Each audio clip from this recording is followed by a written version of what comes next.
Ladies and gentlemen, welcome to the Garage Gym Athlete Podcast. I'm your host, Jerred Moon. The Garage Gym Athlete Podcast is a result of my desire to build better humans, unequivocal coaches, and autonomous athletes. I've spent the last several years obsessing over program design, nutrition, and every other way you can optimize human performance. This podcast distills the latest scientific research with what I've learned and blends it with the not-so-scientific field of mental toughness. We are here to build you into a dangerously effective athlete. If you enjoy this podcast, you can find out more about our training at garagegymathlete.com. And if you want to pursue more into the field of coaching and programming, head to endof3fitness.com. Thanks for listening.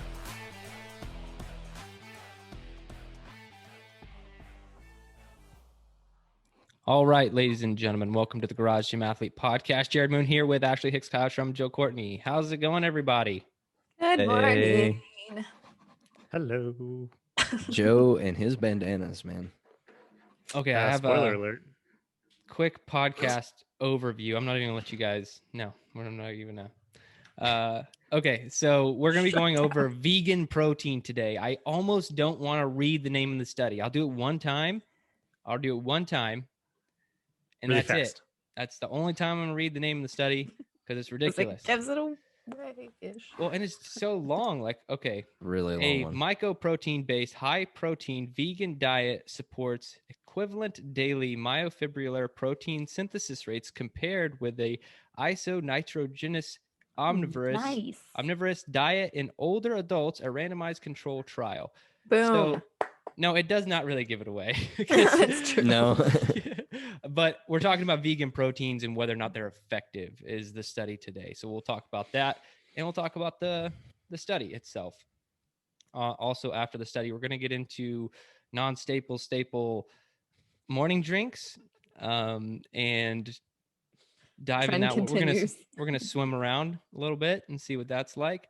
And then we will talk about the workout, which is Dia de los Muertos, end of 3 fitness style. Now, before we get into updates, I want to talk about, this is going to just kind of count as my update, so you guys don't have to hear anything else from me. But That's always good. I want to talk about killing comfort real quick because of everyone in the group. And I've just been seeing it come up a lot recently. And I want to make sure that there's a clear understanding of what I mean, what we mean by killing comfort. We like to use the rock in the shoe analogy for being stupid, killing comfort. So you put a rock in your shoe, you walk around all day and you're, yeah, killing some comfort. That is not killing comfort. It's just stupidity. So killing comfort is pushing forward against your own desire in some realm of life that's going to improve you by having that daily practice. That's what killing comfort is. And how this translates to Garage Gym Athlete and training is when things hurt or you're not feeling right, you're not killing comfort by going to a training session and exercising injured or becoming injured. That's not killing comfort. Not what that is. Not killing comfort whatsoever. In fact, if you are injured, actual injured, the problem becomes the program. Okay? I want everybody also listening to remember that. The problem becomes the program. Like if you have a lower back problem, that doesn't mean you go through the training and hurt yourself to quote unquote kill comfort. The problem needs to become the program. That means you can do the programming, but you have to do it in a way that you are working on the problem to get it better so you can get to your full range potential. So the killing of the comfort in that situation would be, okay, I'm going to do a couple of extra lower back exercises or stretches or whatever, and I'm going to go a little bit lighter than I wanted to today because I want my lower back to heal and get better. That would be the killing of the comfort. The killing of the comfort would be going against what you wanted to do, which was train hard and train easy and fix a problem. That's the killing of the comfort, not the opposite. So hopefully that makes sense to everybody because I've seen it come up a few times. I get tagged in Instagram posts, people doing stupid stuff in the name of killing comfort. And it's like they read the book title, but not any of the words between the covers. So you got to make sure that you're paying attention to that. So that's kind of my soapbox start to the podcast, but I just want to make sure that everyone understands what killing comfort actually is. We want sustainability. We want repeatability. We want consistency. And yes, we want intensity. there's both pieces. Some people are all intense, but they might not have consistency. And then there are people who are like, oh, all you ever need is consistency, which is true. But if you hide behind consistency and never play in the intensity realm every once in a while, you're also hindering your progress. So there are a lot of different ways you can kill comfort, but you have to know who you are and kill the right comfort to progress you forward. That's all I got on that. Updates from around the world.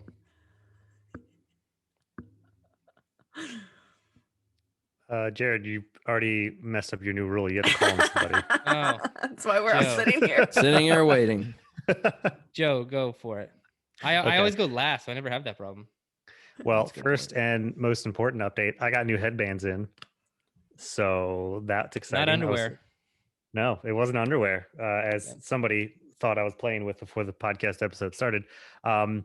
Yeah, I decided that the 4 that I had wasn't good enough, and I liked the style of them. And I was like, I need some color in my life again, because the ones I got were just like black and gray and tan. Well, the last bandana update I got was that you were not allowed to wear them in Bahrain. So has that Yes. changed? No, because automatically it affiliates me with one of however many gangs. So these are just around the home bandanas. Well, no, these are for working out. I just needed to show them off. I'm just modeling.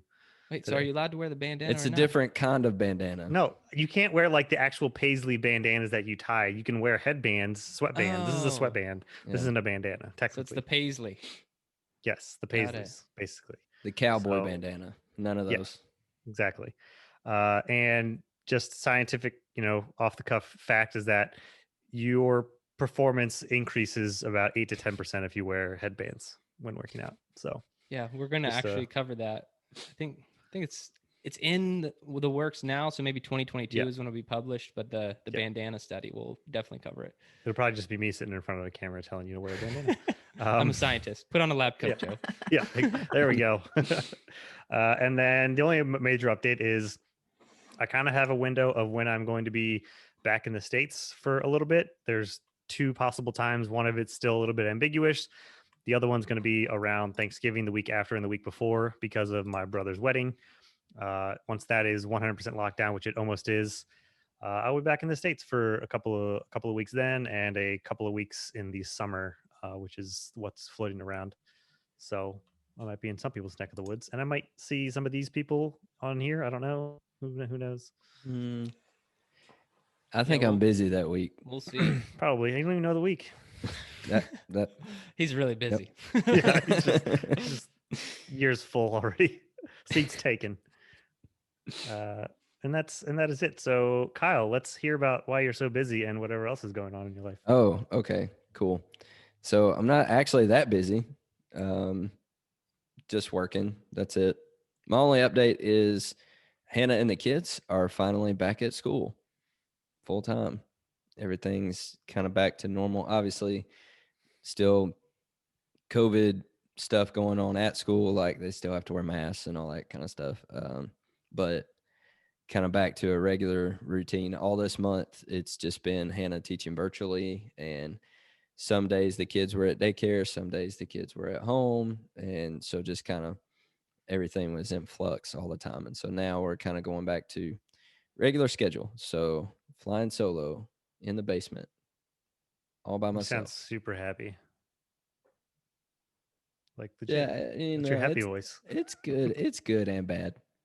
It's good and bad. I'm definitely more productive when I'm the only one here. Yes. Because when the kids come down and run around in the gym while I'm working, part of me is like, oh man, I really love that my kids are here. And then part of me is like, I can't get any work done with you here. So anyway, regular schedules, things may be getting back to normal. I'm not going to hold my breath, but maybe. At least for this week, they're back to normal.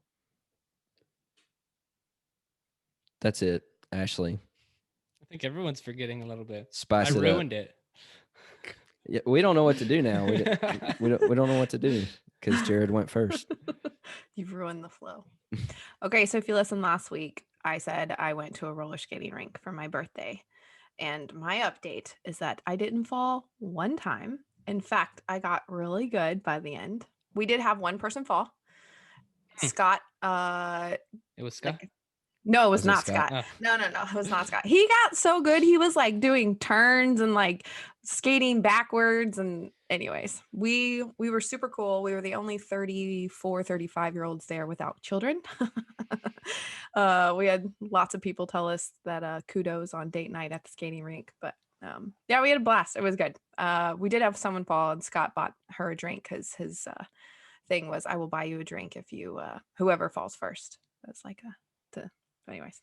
Check that. So box you real didn't fall first as soon as you got there, quick. Yeah. just to get a drink. No, because Oh, look, I fell over. I'm Oh, not doing any no. alcohol, so I like my drink is soda water with lime. So like there's nothing really to buy me, but yeah, anyways, it was a good time. And then my medical update is I'm finally meeting with the functional medicine doctor here on Wednesday, and I'm tired of being so tired. So I'm hoping we can figure some crap out. That's my update. Yeah, I hope that you do, me, woman. Almost said man. Hope you do, woman. Thanks, bro. And moving on. That's just how we do it around here. Yeah, that's what we do. I don't know how we. I don't know She's how not we recover offended. from that. Nobody's offended. Okay, all right. Thanks like a lot to offend everything's me. fine. Submit a complaint to HR, which is Joe. So Just Joe. This guy. Support The email. last person you want is your HR rep. Oh, perfect person. No, Marco will be in charge of HR. There we Oh, go. no. There- he's the last The least person. sensitive human on the planet. Yeah. Marco, we love you though. We do. You really balance Yeah. everyone out. Anyway, now that I've offended everybody on the team and a couple listeners, let's get into the study. Like I said, I'm not going to read it more than once because it's ridiculous. I really think they should just take 2 seconds and be like, hey, if you want anybody regular to read this study, maybe name it something better than what you did. But it really was about vegan proteins, which I think I was personally interested in because if you've been listening here and there, you know my body basically stopped tolerating dairy a few years ago, and it just got worse and worse. And even though I know whey protein is like the best for stimulating muscle protein synthesis and just your bang for your buck, whey protein is the best. I could not take whey protein anymore. And so I've experimented with a bunch of different ones, and I've ended up doing vegan proteins. I was doing a beef protein isolate for a long time, but then discovered the leucine content wasn't high enough. And it's actually kind of hard to find a solid one of those. So anyway, we're going to get into vegan proteins a little bit. This is a different study. Typically, we are looking at studies that deal more with athletes, and a lot of times they're younger. This was 19 healthy older adults in this study, and they were required to be between 55 and 75 years of age and were ineligible to participate if they had any relevant health conditions, had a BMI below 18 or above 30, had recently consumed dietary supplements, or had participated in a structured resistance training program within 6 months prior to the enrollment. So yeah, and the study was super simple. They were either in the omnivore group or they were in was it vegan group? Is that or vegetarian group, I guess? Yeah, I can just say vegan. And they had one control leg and one working leg, and they would do leg extensions, and they were measuring muscle protein synthesis to see what effect these different proteins had. And the gross thing was they're eating mycoprotein, which is fungus derived protein. It's a fungus derived protein source. That's my only, it's fine that they did it. It's whatever, but I wish they would have done something different, because I'm not going to eat that. Corn. Yeah, it's like fake meat, essentially. So yeah, that's it. That's basically the study. And to just cut to the chase here, there wasn't a statistical, a huge difference between vegan consumed protein or meat, which is good news. But even between the legs either. Yeah. So I have a lot more to say, but I want to see what you guys got. As fun as it is to give vegans a hard time, I think slapping labels on diets and things doesn't mean anything, and this study kind of showed it, to where as long as you're getting the right macros and amino acid breakdown, that you can still survive. You just have to pay attention to it a lot more with certain proteins, but even whey proteins, as you said, that you got to check those things out to make sure you're getting the right ones and the purity of it. And I just think with um plant proteins in general, you have to pay attention even more to them, because they could have a lot of extra stuff, from what I've seen from things that we have as well. Yeah, can researchers stop doing leg extensions? That was just another side note that I just had. Like, come on. Even though I know that they were comparing legs and just like to do one leg and not the other. Anyway, See, I don't think athletes would have let you do this, and so that's why they studied who I'll they have old studied. people. Because if they were like, "Hey, we want to make one leg way stronger," and the other one do nothing, and be like, "Nah, I don't want to build an imbalance on purpose. Like that's not what I'm about." Yeah. Um, so looking at the study, I found it really interesting when they compared their macro breakdown change from before to after. And before, they were like, from before to after, their calories went up a ton, their protein went up a ton, and their carbs went up a ton, but their fat went down. So to see that difference was kind of interesting throughout their study. And I know that in y'all's notes you had the same thing, but 3 days just seems a bit short. Way too short. Yeah. Yep. Uh, yeah, there wasn't a whole lot on here. I think figuring out what quality and what you can handle in the certain um, plant proteins is definitely something to look into for whatnot. I will say that we looking at our protein, the only way that we have is right now Equip, and I can have whatever and it doesn't bother me. Equip and Naked Whey are just fine for me. But we also have uh Huel and some other ones, and this is just gonna be a TMI warning. Skip 30 seconds if you don't want to hear. 2-1. I've noticed that certain pea proteins and vegetable proteins, my gas is way worse than whey proteins, and I have no idea why. Certain Probably the ones just, fiber content. it could be that. And I noticed that I guess I'll have to look and see the differences of it. And like Huel White and Huel Black. Black is completely fine, but white, I noticed differences. And I think it's because they have rolled oats. I guess that could be fiber. So that's something to consider as well, especially if you want to be courteous to your spouse, because that just doesn't go over well. Poor Yeah, Liz.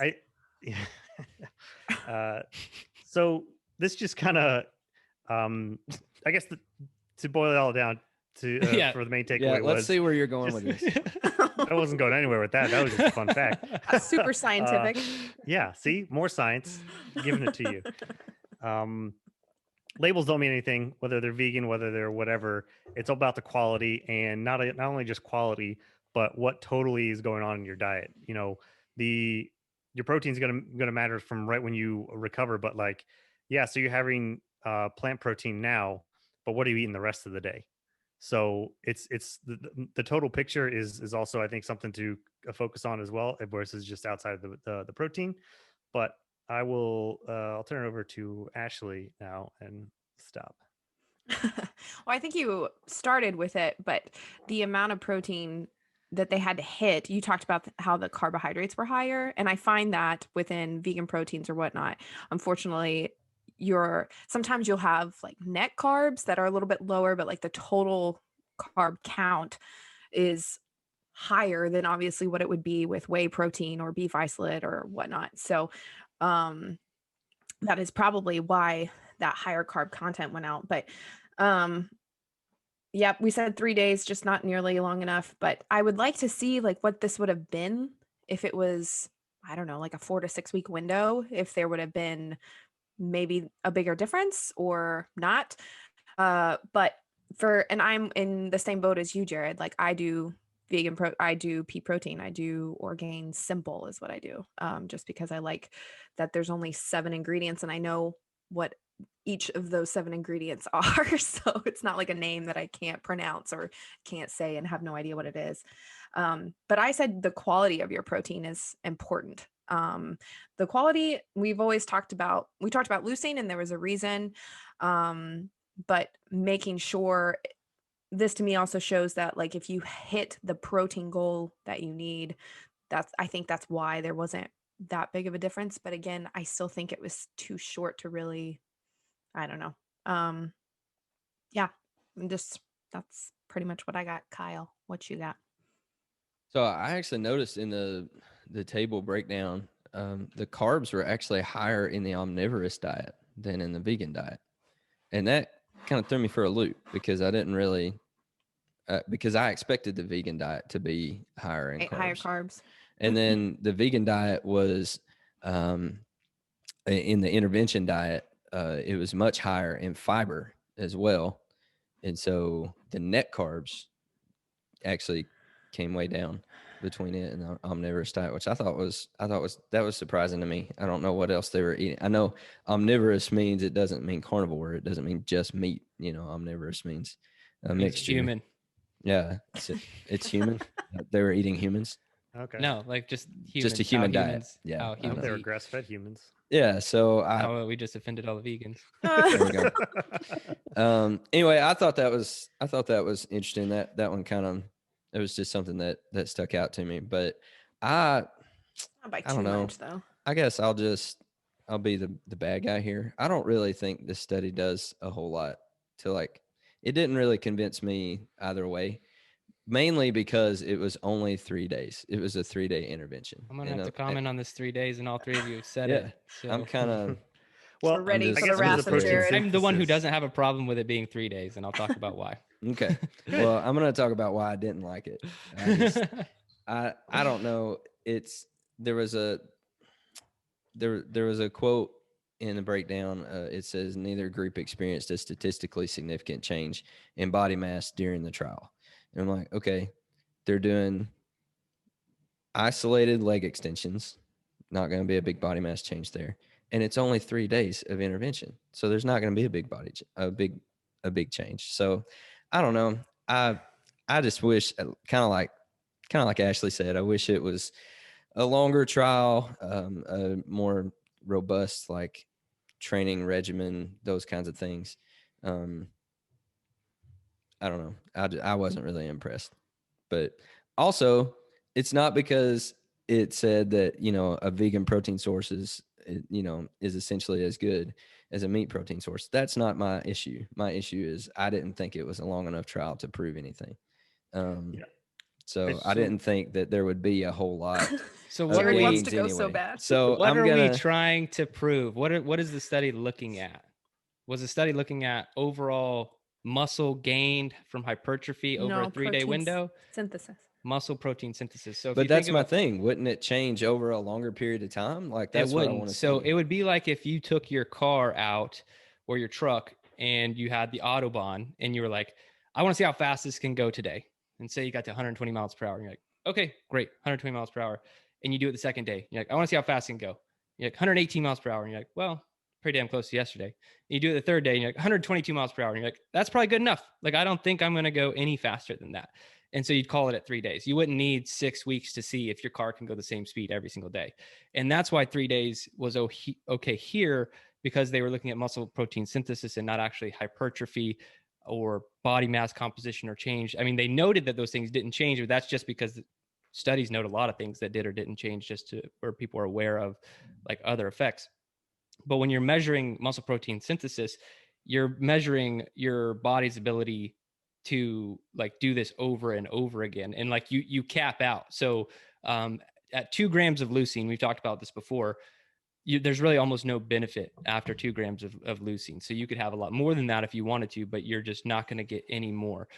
So this muscle protein breakdown in combination with muscle protein synthesis is how we do grow muscle. So if they're kind of getting to the answer to how fast does your car go from my example, and they proved over each day both cars go about the same speed. So do we need to keep going? Now, if they wanted to continue, I don't disagree with you guys. If like we took some athletes, I would love to see like a 6 to 8 week window or 12 weeks on just actual same program, protein controlled, who built more muscle, who lost more body fat, those kind of things. I would love to see that. But since they were measuring this one thing, I think that 3 days is okay. If anything, maybe it could have gone for a week, but I think it would have been unnecessary. So one thing I don't think we hit on was the 1.8 grams of kilogram per day of body weight. I don't know if I mentioned that. That was the protein that they were shooting for. So if anybody's like wondering how much protein they did, and then if you want to go back to episode 29, we did did an entire episode on how to gain muscle. And I also did a shorter YouTube video, like a computer whiteboard video on muscle protein synthesis and muscle protein breakdown and leucine and all these things. If you want a lot deeper dive on that, go to episode 29 and learn more about leucine. So I mentioned 2 grams being the most important thing. And when we decided to do the study, I kind of already thought this might be what was going to happen. I was like, they're going to talk a lot about leucine, I bet. And the leucine was mentioned quite a bit in the study. So that's the main thing that you're looking for. And that's what I want all the athletes to know is you need a lot of leucine, about 2 grams per protein serving. So like if you sit down and eat a steak, you're going to have plenty of that. The vegan sources, it gets harder. Now, Emily and I did a vegan experiment last year, or was it in 2019? I can't remember, and a big part of what was doing it is not because we watched some documentary and thought vegan was awesome and we should do it like everyone else. We just wanted to try it. We work with a lot of different people and we get different complaints from people being low carb to normal to vegan. And so we got a good taste of what it was and what it was like to hit macros and all these things. And it was hard. It's hard to get enough protein on a vegan diet, especially when you won't do certain things. And so I would say if you will eat anything vegan to get protein, it's not that hard. But if you're trying to avoid things like soy, or you don't want to eat a fungus derived protein like mycoprotein, then it does become very challenging. I know it's very hard for me. And they've done other studies on vegan protein, and you typically have to get just more total protein in a day to get the same amount of leucine content and everything. So I don't think there's any problem with vegan protein. I've done a lot of research on it already because I knew I was going to be taking almost exclusively vegan protein. I mean, I still eat meat, but I don't eat an excessive amount of meat. I don't eat a lot. I don't eat meat at every meal. So I want to make sure that I'm getting enough protein and leucine in those things. So I think 3 days is okay. And make sure you're getting the right leucine. Is there a good way to find out what leucine content is for whatever protein you're taking? Most proteins, if they don't have it listed on their website, you can email the company and say, hey, will you give me the amino acid profile?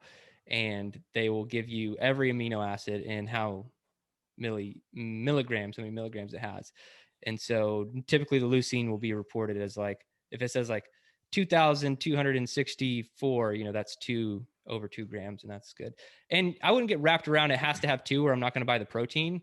I just would look at it like I was taking the beef protein isolate from Equip, and then I found out I think it was like 1.2 grams of leucine. Well, yeah, but it was per 100 grams, and that's the thing that you have to pay the most attention to. So that was several servings of this stuff. It was like 3 servings, and 2.5 scoops of this, and I'm only getting to less leucine than I want. Like almost half. And so that's why I stopped taking that protein. Now I found some vegan proteins that are like a mixture of like just different seeds and plants or whatever, like pea and pumpkin, and they notch up to like 1.7 to 2.2 grams of leucine in their servings. And that's really what I'm looking for. So anything that you could find with the amino acid profile, and typically if a company won't list it just on the page that you're buying from, that's already a bad sign. In my experience, the couple of companies I've emailed to shoot me their amino acid profile, they send it to me. And I'm like, I see why you didn't publish it. So yeah, makes sense. All right. So get your protein. If you're vegan, get more protein. What are we talking about, Joe? as you said before, staple morning drinks. What do you drink first thing in the morning? I'm like on my 4th cup of coffee. Oh gosh. Wow. Aggressive day. Mhm. Well, Not I recommended. actually had 2, and then Emily surprised me with this one, and I can't throw it away. That's 3. So this will be 3. 2 I plus said like 4. Surprised you haven't had to pee yet during this episode. 3. 3 is like okay. Never mind. Just Like it's close. Like to, around 4. It's around. That's what he meant to say. Because if you're measuring it per like 8 ounces, I'm at 4. If you're just measuring how many vessels I've had, it's 3. Many vessels. Nice. That's well. So yeah, We're so if I starting just have off one right. This is large good stuff. vessel. Man. Yeah, I'm just gonna have one. I don't know how we move on from the And I word throw some vessel. water in there too. Right. It's coffee. Okay. Mhm. Well, it's usually how you make coffee. I go But- last. All right. So I want to hear what you Not guys have to say. today. Okay, Not today. well- you You've been don't. going first. Okay, right, flipping the script. So mine, black coffee. That's always how I start off the day, and I do pour over. And I don't want to get too geeky into the coffee such, but pour over, grind day of, and I've even started measuring my grounds for my pour over cups, which is fantastic. Yeah, you should be. Is there any other way? Like I just don't. Exactly. Like I feel like you have to measure it out. Like You have to I- know. I know how many grams of water and how many Mhm. grams of coffee need to go in a pour over. Well, mine's ounces, but yeah, same. I do grams. Just keep it all grams. Yeah, I do Grams grams. of water. The metric system has a lot figured out. you Depends know? on which vessel you're putting it in. All right. All right, Kyle. I see where you're at. Yeah, I do. Well, before I would just eyeball it because I had the same. I have a bird grinder, and you can set the dial to how many grounds you want. So once I hit the grounds, like whatever came out, I was like, well, that's pretty consistent. So I'm just gonna dump it in there, and that's just how that would go. But I only do black coffee, and because I want to stay fasted, because I work out fasted, and I work out in the morning or about 8 o'clock or so. So black coffee for that, and for those of you who do the coffee and try to sneak some stuff in it and to stay fasted and go work out, just don't put anything in it because the 15 calorie grace period that you have to stay fasted is just very ambiguous, and you don't know if that's true for you unless you're actually testing your blood sugar. So just a word of the wise on that. But other morning drinks. And I mentioned this a couple Mimosa? weeks ago. Yeah. What day is it? Let's go through the week. Very true for Joe. Bloody Yeah. Mary. I mean, a Rise and Shine would be my go-to. With that, we can just, hit me up on Facebook if you want to know those. I mentioned this a couple weeks ago that I got some pre-workout from Equip on some days that because for a little bit I was having to wake up at like 5:30 to go to the gym, and that's just not okay with me. So I got some of that, but I've only had it like once a week, and on squat day when I just know I really need to be dialed in, and I'm taking like a third of a scoop with some salt and some lemon juice. So That's how like a it little bit of starts. hydration, a little bit of kick. No, I'm still there. I'm still Third of there. a scoop goes to a half of a scoop, goes to 1 scoop, 2 scoops. Okay, maybe one day I got up to a half. Yeah. day. Well, I'm still The fine. truth comes out. Still holding the line. Yeah. So on some of those days I'll have it, and it'll only be once per week. And then lastly, I got the the beet supplement, beet Nice. powder.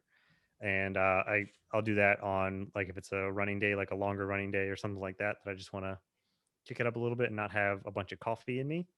Yeah, but I typically, whenever I make one of those drinks, I don't finish them because I don't want a stomach full of liquids to work out in or run in or anything. I'll just drink like 2/3 of it and be good to go. So those are my staple morning drinks. But one last one, just for funsies, Wow. for coffee. Yeah, I just got a full menu here. We've been getting fancy with our coffees and making like cappuccino things. We got like that little blender wand Mm-hmm. where you can the milk frother. So we'll do that. And we got this Primal Protein, like Primal Kitchen makes a coffee creamer. And if you don't Not a know, Primal sponsor. Kitchen is paleo, not a sponsor. They make a coffee creamer that's protein creamer. So we'll just put a scoop of that in there with some milk, and it froths right up, and it makes it like a nice little protein cappuccino. So What's that do to your fast? it's It goes away real fast. Goes Uh, away. But Laird this is like after. Superfoods had something like that too. Yeah, Just there's so a few we're of them out there. so we're not a sponsor. Anybody? Yeah, no, just giving everybody. Yeah. Here's another one. What else we got? Yeah. Yeah. So, and we do that when we just don't care about the fast anymore. It's just later on in the day. Vessel number 2. Vessel number 2. All right, I'm done. Ashley. So I start out with 32 ounces of water before I drink my coffee. So I used to, gosh, when we were first starting the podcast with all of us on it, I think I talked about like I do apple cider vinegar, but I don't do that anymore, or lemon water. I just do plain old water. And once it's done off my blender bottle, then I allow myself some coffee. I do 10 ounces of coffee per vessel. And then I French press. So I also measure out all my stuff and grind either day of, or if I want to get too crazy, I just have like a little Tupperware thing and I'll grind beforehand. So that way in the morning I can just dump and it's good to go. I do organic coffee, so organic coffee beans or Swiss water filtered. I've been a little more just tune in to the source of, I guess, like good quality kind of thing. And yeah, sometimes I do. So I've done almond milk before my coffee. I can't do it black. Sorry, Joe. I am not a purist. I think Jerred is also a purist. Can't do it. I have to have a little something in there. So like a tablespoon or 2 of almond milk, or nut pods are really great. But my go-to recently has been, there's this dairy-free half and half. So it gets nice and creamy, and it's a mixture of oat milk and coconut milk. And yeah, it's really delicious. I like it. And that's pretty. Oh, and if I'm getting crazy and don't care about my like a fast or anything like that, then I'll throw in like a teaspoon of coconut sugar because it just makes it caramely and yummy and delicious. That's crazy. Isn't that nuts? Okay, that's pretty much it. I don't do any pre-workout, I should add beets. That sounds cool. But no, I don't do any of that mess. My husband does. He likes the amino stuff, and I always give him crap for it because Scott's always like, he goes on these kicks. He's like, oh, I need this stuff before I work out. And then he's like, okay, I don't need this stuff. And then he gets back on it and gets off of it. And I just 100% me. Okay, Kyle, go. So I drink my coffee black as night, as dark as possible. It's dark as I my don't- soul. And I don't. So you all three are purists. if that's what a purist is. Well, we haven't gotten to well, me yet, so let's not spoil it. so sorry. Let's hold off on the I purist. just know how you thing. make your coffee.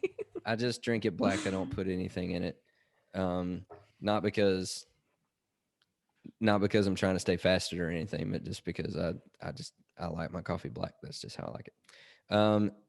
I just now got on the grinding my own beans wagon just this month. I got a coffee grinder for Christmas. Welcome. So I buy my beans from we've got several local roasters here in Chattanooga. And so I've been just like Flex. testing out different ones, and I'll just buy local coffee and grind it at home. But I make mine in a Keurig because Wait a minute. I'm cool. So you can buy this filter from Keurig. No, I get and it. Actually, you just take the regular thing out and put this in there, and you put your grounds in the filter and all that kind of stuff. I recommend buying the Keurig filter. Not the cheap one from Walmart. Cheap one from Walmart is not effective, and Not it a doesn't let sponsor. your Keurig close all the way. None of these are sponsors. No, Keurig is a sponsor officially. Yeah. No, I didn't know that, so I bought all this stuff anyway. Yeah, that's pretty much it. As soon as I'm done with my coffee, I just start drinking water from there, and that's pretty much it. The Don't you vessel that I use is a special vessel that I also got for Christmas from my kids. It tells me how great of a dad I am. So, but You use the that's same vessel every morning? every morning. That's commitment. I hope you Well, wash it. Oh, it's that- probably I got Black that nice coffee, so it's Yeah, less it's like rust. dangerous. like a Mills No, I military do. guys. I do wash it every day. So Don't you do decaf though? Yeah. I have not been doing decaf recently. I can't really Ooh. find the local stuff that I've been buying. They don't really roast decaf stuff, and so I've just been drinking the full strength They're stuff. like, what's the so Because it point? doesn't make any sense. Yeah. How Yeah. how have your headaches, migraines been? Have they? Haven't had one. Haven't had good. one since I started the local stuff instead of like the Keurig, the K cups that you buy from the Mm. store. So since I've Could've been been a doing the mold thing. local stuff, I haven't had any. No migraines. So No coffee that's mold. good. That's good. Coffee. Good. Also, Maybe got fungi protein from it. I'm gonna send you some coffee presents, Kyle. Hey. What? I want some too. Well, you're already doing French press. That's all I was gonna get him. Oh, Like okay. But I mean, you're buying these amazing beans, and then Mhm. you're putting it in a Keurig. I'm just- Yeah. You gotta let it breathe, let it plume. Oh Yeah, no. Here I we don't know go. what any of that means. So, I mean, I feel like I could talk about my coffee journey now, which is hilarious, and I'm not going to do it. But I used to roast Different my own podcast. beans.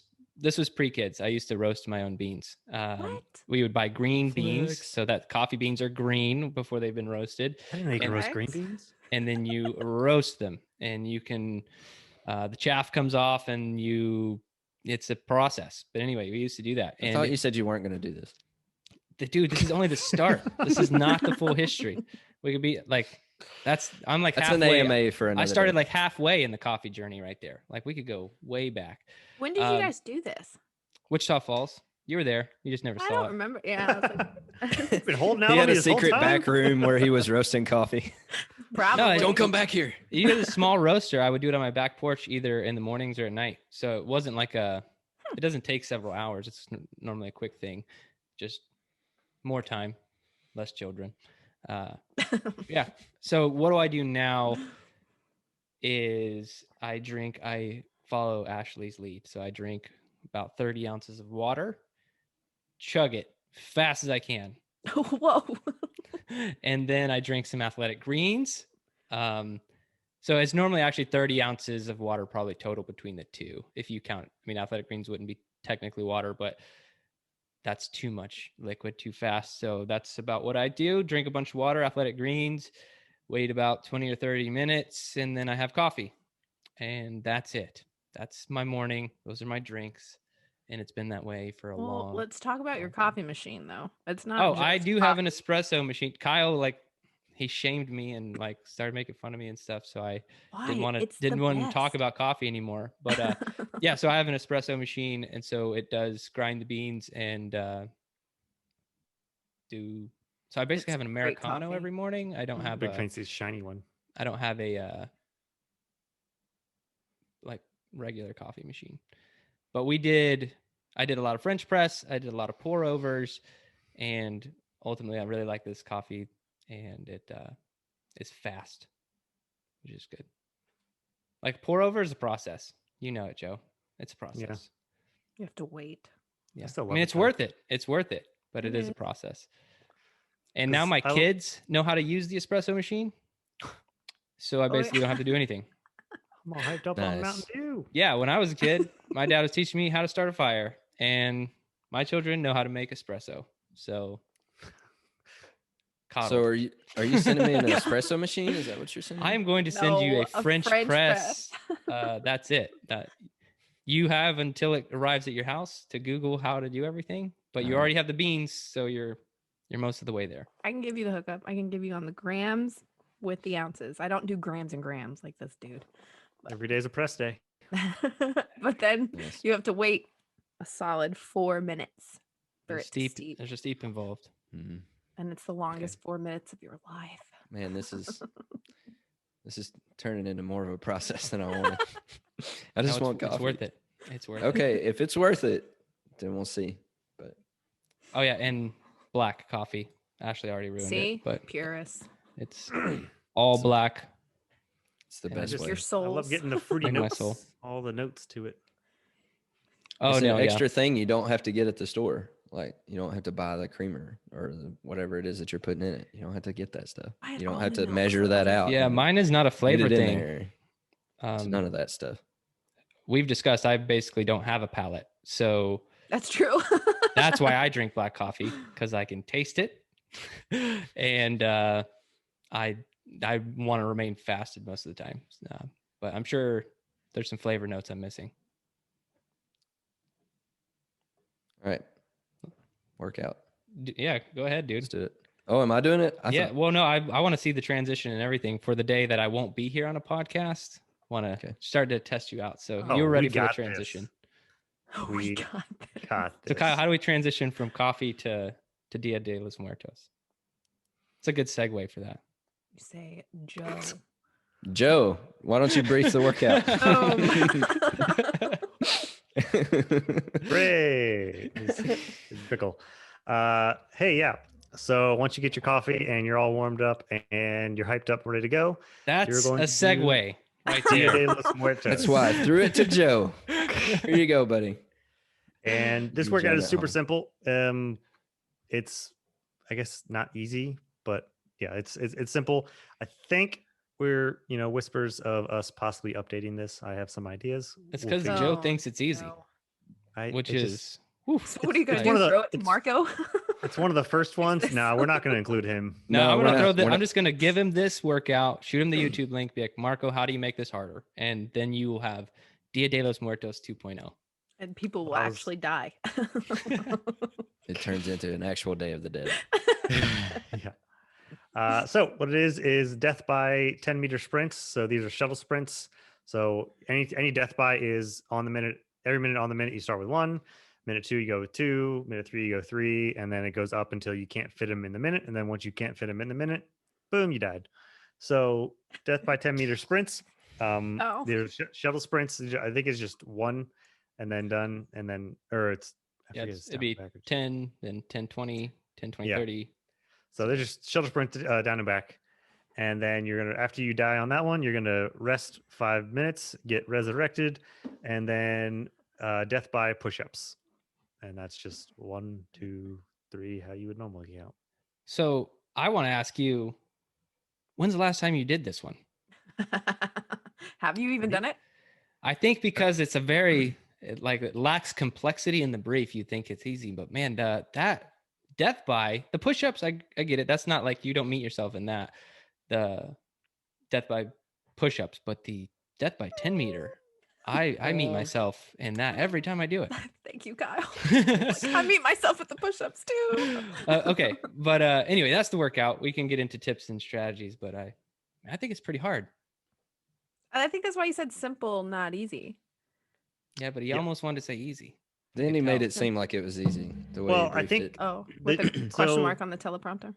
The shuttle part, I think, is tricky for a lot of people because you can't really do shuttle sprints in your garage. If I'm going to do shuttle sprints, I'm putting cleats on it. I'm going to a field. That's like the only way I'm doing shuttle sprints because I want to be able to actually turn on a dime. Yeah. I'm not just going to like slip on some turf or in my backyard or, some concrete and twist an ankle. Good idea. So I would actually have to like plan it out and do it at like a field or do something like that so that I can actually full on do it. And I think a lot of people might have that same. I mean, you can definitely still do it without in your street if you want to measure out 10 meters and such. So it's not bad. It's definitely hard. I've done it a few times, and it's kind of fun too because you're really trying to get those as many as you can, and just I don't know. Shuttle sprints just takes me back to my heyday. Okay, I need to clarify something here. Oh. Is this Someone's a been doing it 10-meter shuttle or is it a 10-meter sprint? No, so you'd set up a cone that's 10 meters out, and so your first one would just be out, Right. Okay. and then it would be you'd go back to the start, and then it'd 'Cause be that's- out that- back. That's the way I've always done it. Technically, don't need to Yeah, go back to the start. That's correct. So the way, I mean, when you throw in You just 10-meter sit there. shuttle, it's like you do one shuttle down and back. There's a and then start you and do there's an 2 end. shuttles down and back. Yeah, but it's No, 10 but meters like either if way. you go 10 meters down, he's saying you can stay there and then come back the 10 meters That's when the you way I start do your it. 20. Yeah. You Like don't a have to. psycho. I don't walk. I don't Like a walk back to normal the per- start like an position efficient each time. Yeah. I just, yeah. Okay, I'm just gonna go throwing to that out there. my tips then. Now we clarified and everything. Perfect.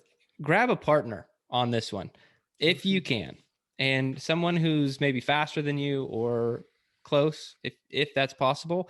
because that is where I've done this workout a lot. I did it a lot in the military. I would program it for the people that I was training, but I would do it with them. And we did this one a lot. And then it would always end up with like 3 of us at the end. And so it's kind of like knockout, right? You get knocked out if you can't make it. And so then there are a lot of people on the sides watching. And me meeting myself, by myself is harder to do. But when you have someone like right in front of you or right behind you, and there's just going to be some interval that one of you is not going to get, it gets really challenging and also a lot of fun, very competitive, and very hard. So you meet yourself. Just make this competitive. Make it competitive. If you're only competitive with yourself, that's fine too. Like if you have a benchmark, like I'm really competitive with myself on things like that. I'm like, okay, I got knocked out here this time. Let's just try one extra 10-meter length if we can get it. And you end up running a lot. Like if you calculate how many meters by the end of just basically shuttles, it's quite a bit. So I would say get a partner for that one. And then for the push-ups, just do them as fast as possible. I mean, I've seen people try and spread it out because it's within a minute, right? Like that, that's the only stipulation. So you could do like 2 push-ups, rest for a second, do 2 push-ups, rest for a second, but it's not going to work. It never works out. So you really just need to knock out the push-ups as fast as you can and then rest till you do the best of your ability. Go into the fetal position, shake out the arms, rest as much as you can. You'll eventually hit muscle failure, but that's the point. So yeah, those are my tips for the workout. Push yourself. That's fun. It's funny you say just to go fast on that one, but on like the 10-meter sprint, I think I said it on the last time and I got a lot of flack for it, is to kind of dog the first couple. And it might be in a bit of a juxtaposition here about to not do that. But I don't think it really matters because eventually you're going to be running the whole time, basically the whole time, and resting very little. So, but my tip for that one is the turnaround. If you're doing those short turnarounds, shuttles back and forth, don't use the same leg, the same size to turn each time, because then you're just spinning around in circles and you're going to get dizzy. So one way, tap the line with your right hand, right foot, whatever, and then run the other way and then tap it with your left. Do that face basically one direction as you're turning versus spinning around in circles as you're going around, because you're probably going to get dizzy or mess up. And I just find it easier to anticipate this and do right on one side, left on the other, back and forth. If you're going to do the spin method, please record it and submit videos. Be careful. I'm going to say on this, don't let the early rounds deceive you. Don't let the early rounds kind of like lull you to sleep with the workout, because those early rounds with the sprints and with the push-ups, it's a 10-meter sprint it takes like 2 seconds. Doing one push-up, it's like 2 seconds. Don't let that deceive you, because like Jerred said, you're going to get to a point where you're running the whole minute. You're going to get to a point where you're doing push-ups the whole minute. And so don't let those early rounds lull you to sleep. Stay in that kill mentality, not the cruise mentality. Don't do what Joe said. Don't dog the first 2. See what you did there. Get in that kill mentality from the get-go and stick with it the whole time. I would suggest, I've never done this, I just kind of came up with it. Find you a Dia de los Muertos playlist and listen to some Dia de los Muertos music while you're doing Power the Hour, workout and see. Just Google Power Hour. See what that does for you. So that's it. Ashley. I don't have much to add to it, but I will say for the push-ups, maybe if your form breaks, that's when I would say you are killed. So like keep your core tight. If you're warming up, then you gone. You dead. So that's the only thing I'll add to that. I don't even have music to I don't even know. I'd say Power Hour. Do a Disney Power Hour for this or something. Disney? They have Disney Power Hours to where it's all the Disney songs, but every minute it changes. Huh. I think, or just any kind of Power Hour. Whatever pump you up music you like for running would be fine for the first part, the running. Right. Now, for the push-ups, I think you should listen to a metronome. Oh, that's right. You did say that last time. Yeah, listen to a metronome. And because it would drive you crazy. But it keeps you on for the minute, I would think. Yeah. Depending on how fast it goes. Well, you get to pick. True. All right. That's it. We crushed it. We did so good on this podcast. Great work, everybody. Always. Just awesome work. So we are sponsored by no one except for the athletes themselves. And if that's you, I appreciate you. Everyone on the team appreciates you for your consistency, for being a part of Garage Gym Athlete, following the training, listening to the podcast. We really do appreciate it. Thank you so much. Anyone who is on the fence or thinking about it, go to garagegymathlete.com, sign up for that free trial. You can try us out for 2 full weeks before you have to commit to anything. And I'm pretty certain you're going to like it. So just do it. That's it for this one, guys. Thanks for listening to the Garage Gym Athlete podcast. If you want to learn more, go to garagegymathlete.com. You can learn about our training. Let us send you a copy of our book, The Garage Gym Athlete, or you can even get featured on the Garage Gym Athlete podcast. Thanks for listening.